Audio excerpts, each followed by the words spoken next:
Good morning students.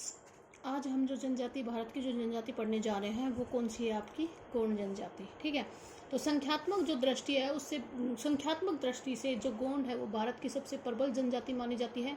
और गोंड स्वयं को कोई बोलते हैं, कोई तुर या कोई बोलते हैं। ये खुद को कोई तुर या कोई बोलते हैं। गोंड तो इन्हें बाहर वाले लोगों ने नाम दिया है। ठीक है, प्राचीन काल में जो गोंड थे वो बहुत ही प्रभावशाली जाति थी और इनका जो शासन चलता था वो महाकौशल तक चलता था और 16वीं शताब्दी तक इनका वहाँ पे शासन था। लेकिन जैसे ही जो यहाँ पे आपका एक बात और याद रखना, इनका शासन इतना आपका इस बात का जो आप अंदाजा इस बात से भी लगा सकते हो कि जो ये क्षेत्र था इसको इनकी के नाम पर गोंडवाना नाम से जाना जाता था। लेकिन जब मध्यकाल में दिल्ली के जो मुगल शासक थे इन्होंने इनके जब वो यहाँ पे आए तो इनके राज्य पर इनका अधिकार कर दिया और पराजय के कारण जो गोंड थे वो घने जंगलों में जाकर रहने चले गए, वहाँ पे चले गए और तब से वो वहीं पर रह रहे हैं और इनकी जनसंख्या लगभग 90 लाख है। गोंड की जो जनजातियाँ है उपजातियाँ हैं, गोंड में करीब 1.5 दर्जन से अधिक उपजातियां मानी जाती है। जो राजगोंड है वो सबसे श्रेष्ठ और सर्वोच्च माना जाता है और जो आपका ये जो गोंड साम्राज्य है इसकी वंशावली का प्रतीक माना जाता है। श्रेष्ठ और जो वास्तविक गोंड आपके राजगोंड ही कहलाते हैं। राजगोंड अधिकतर भूस्वामी और जमींदार होते हैं और ये क्या करते हैं, हिंदुओं की तरह विवाह करते हैं, हिंदुओं की तरह अंतिम संस्कार करते हैं और हिंदुओं की तरह ही जनेऊ पहनते हैं। ठीक है, परघान और जो पादल है वो प्रमुख राजगोंड के पुरोहित माने जाते हैं। आपका ढोली गोंड है, ढोली गोंड होता है, एक उपजातियां होती है। ढोली गोंड क्या करता है, विवाह शादियों में उत्सवों में ढोल बजाता है।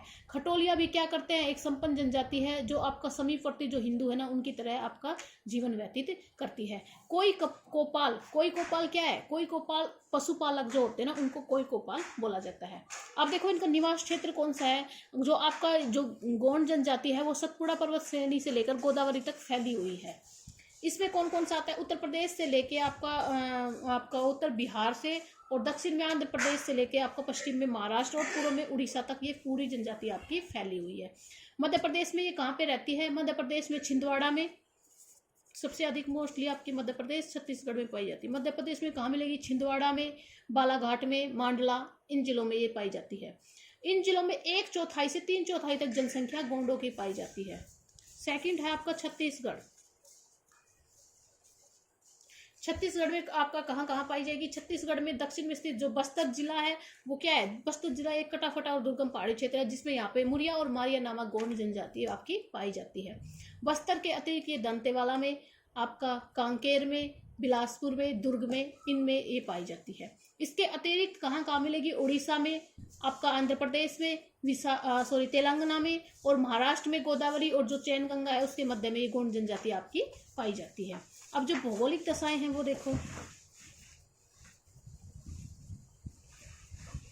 भौगोलिक दशाएं कैसी मिलेगी, गोंड जनजाति है, इनका निवास क्षेत्र कैसा मिलेगा आपको, जनजाति है तो वनाच्छादित जो पहाड़ी और पठार है उसमें मिलेगी।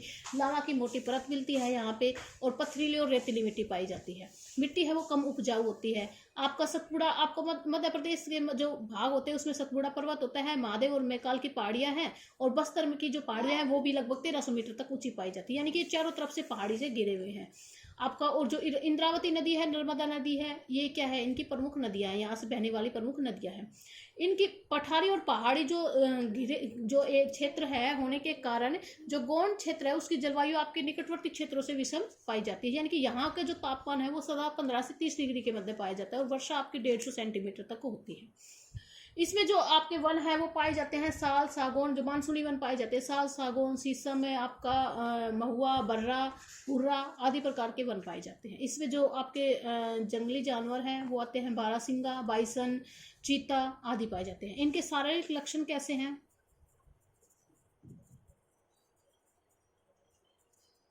शारीरिक लक्षण में देखो, ये लोग, इन लोगों का रंग काला होता है और शरीर इनका सुडौल होता है। इनकी सिर गोल होती है, नाक छोटी होती है, चपटी होती है, मुंह चौड़ा और होठ मोटे होते हैं। सिर के बाल काले और सीधे होते हैं लेकिन दाढ़ी मूंछ के बाल शरीर पर रोए कम होते हैं इनकी मुखाकृति मंगोलों से मिलती है और जो शारीरिक बनावट है वो द्रविड़ों से मेल खाती है। इस प्रकार से इनको हम कोई निश्चित प्रजाति का नाम नहीं दे सकते हैं। व्यवसाय क्या करते हैं ये देखो, ये देखो एक स्ट्रक्चर बना हुआ है, पहले उनका परिचय, फिर उनका निवास क्षेत्र, फिर उनकी भौगोलिक दशाएं, फिर उनका व्यवसाय क्या करते हैं, फिर उसके बाद उनका भोजन क्या है, उनके वस्त्र क्या है, उनके घर और बस्तियां कैसी हैं, उनके जो आपके रीति रिवाज है वो कैसे हैं, उनके अलावा फिर वो क्या, उनके सामाजिक संगठन कैसे हैं, वो कौन कौन से विवाह अपनाते हैं, और उनके जो मृत्यु संस्कार है वो कैसे है। तो ये सब इनका एक स्ट्रक्चर बना हुआ है, प्रत्येक जनजाति में हमें इन्हीं स्ट्रक्चर के अनुसार पढ़ना है। तो व्यवसाय में देखो कि व्यवसाय में ये क्या क्या करते हैं, तो आज हम व्यवसाय तक ही पढ़ेंगे।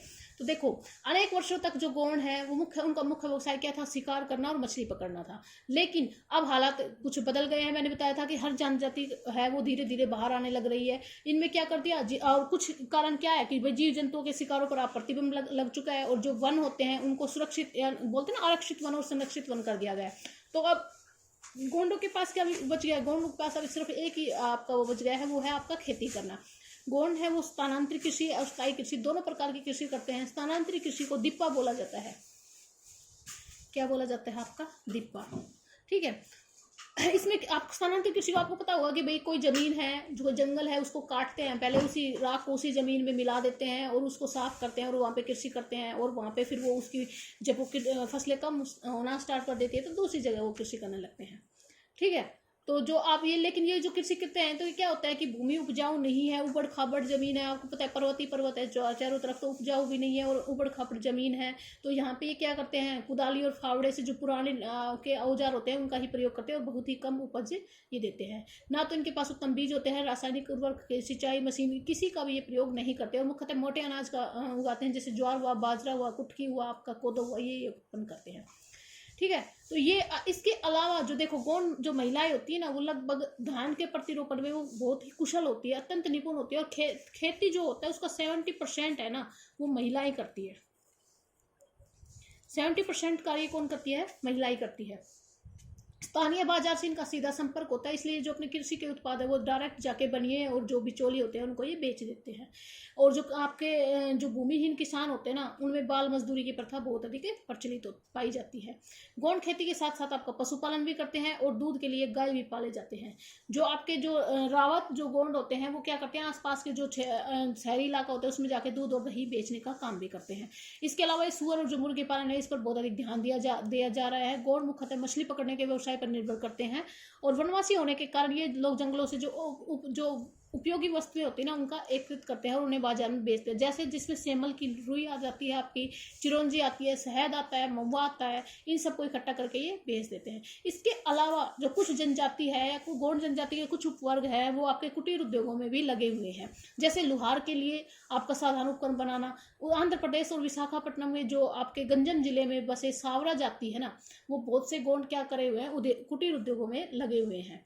कुदाल जाति के लोग टोकरिया और चटाइयाँ और खिलौने बनाने का काम करते हैं, ठीक है। बाकी भोजन इनकी घर और बस्तियाँ, इनके जो आपके सामाजिक जो समुदाय हैं इनके, वो उनके बारे में हम कल पढ़ेंगे।